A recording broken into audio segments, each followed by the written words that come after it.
guys, welcome back to my channel, and if you are new, I am Anna Maria and you are watching Miracle Orchids, the place you can learn everything there is to know about growing orchids. In this video I am going to show to you how to repot in organic medium a Bulbophyllum orchid. In my case this is my new Bulbophyllum Elizabeth Ann Buckleberry, and I really want to repot it because as you can see it is super unstable in the pot, and I am not even sure if here I have one single orchid or many of them, so I do need to pay a bit of attention to this. Now the old medium is super decomposed.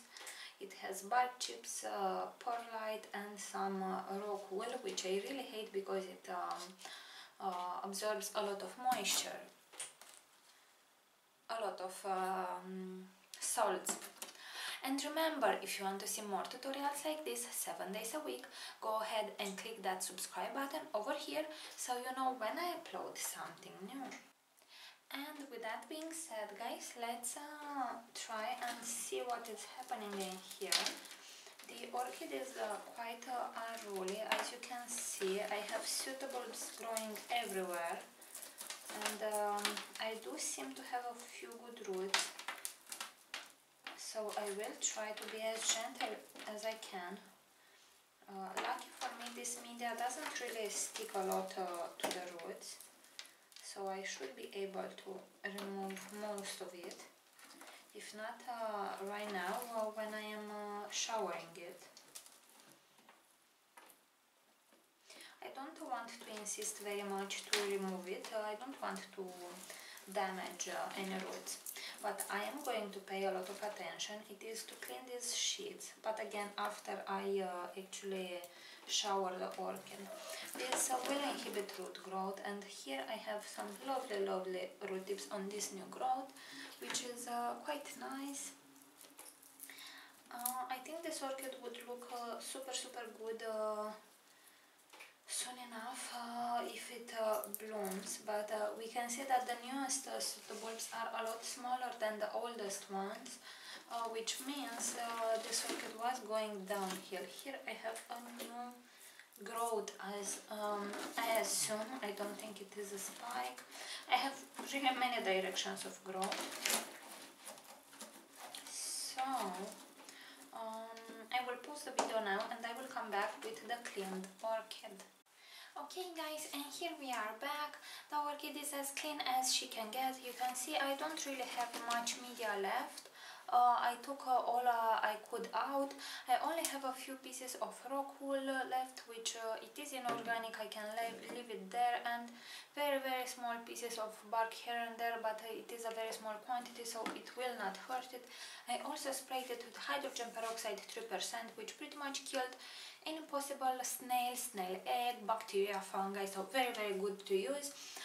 To pot this orchid I will use this pot, which you can see it is quite wide and less tall.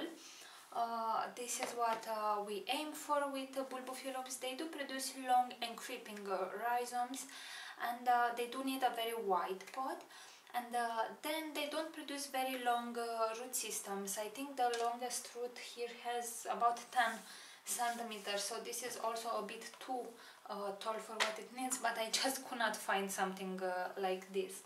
As a media I will use a mixture of bark chips and perlite, and I will show you exactly what brand I use. There is the bark. It's very good for orchids, and actually Dr. Soil has its products listed on Amazon, so I will put you some links with the products I have been using so far from them. Very satisfied with them. And the perlite is just a no-name product. Then I am going to put inside fertilizer treatment for plants. I have been told this is very good also for orchids, so there we go. This is how it looks like. It is a indoor plant treatment, and you can read the label pretty much here what it says. It is containing 53% humus, biohumus,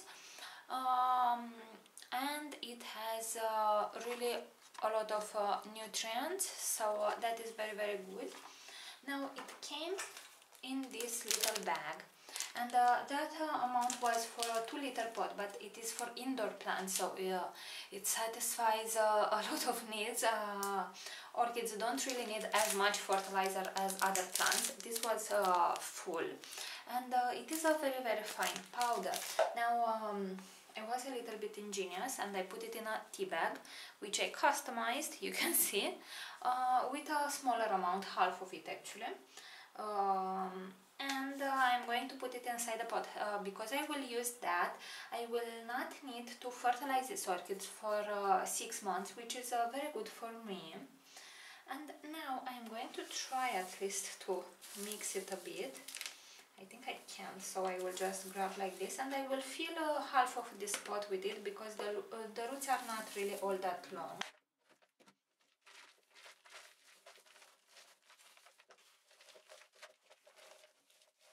And I think this is pretty much enough. I use perlite to raise up a bit the pH. Calcium can be absorbed at a higher pH. And now I'm going to put this in the middle and place my orchid in here. It has a very weird rhizome, very weird pattern of growth, so I'm going to do my best to arrange it. Here I have one single orchid, if you can believe something like that. I'm not even sure how to put it. I think it was better like this.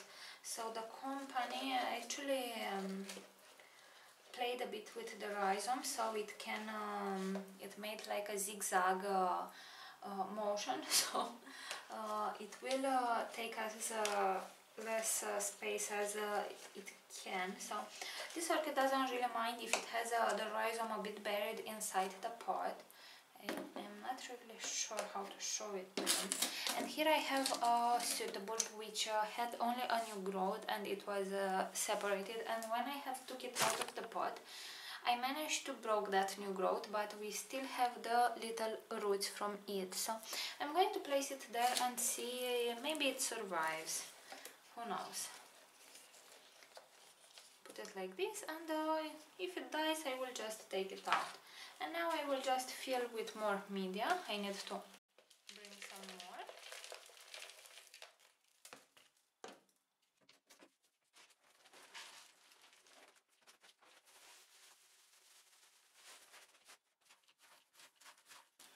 So as I was saying, bark has a pH of 6.5 to actually 5.5 to 6.5, and as it goes bad in time it will lower the pH, and calcium can be absorbed at higher pHs. So what I am aiming here for, it is for the perlite, which has 7 to 7.5 pH, to raise it up so it makes sure the orchid will not suffer even when the media is not as fresh as now for calcium deficiency,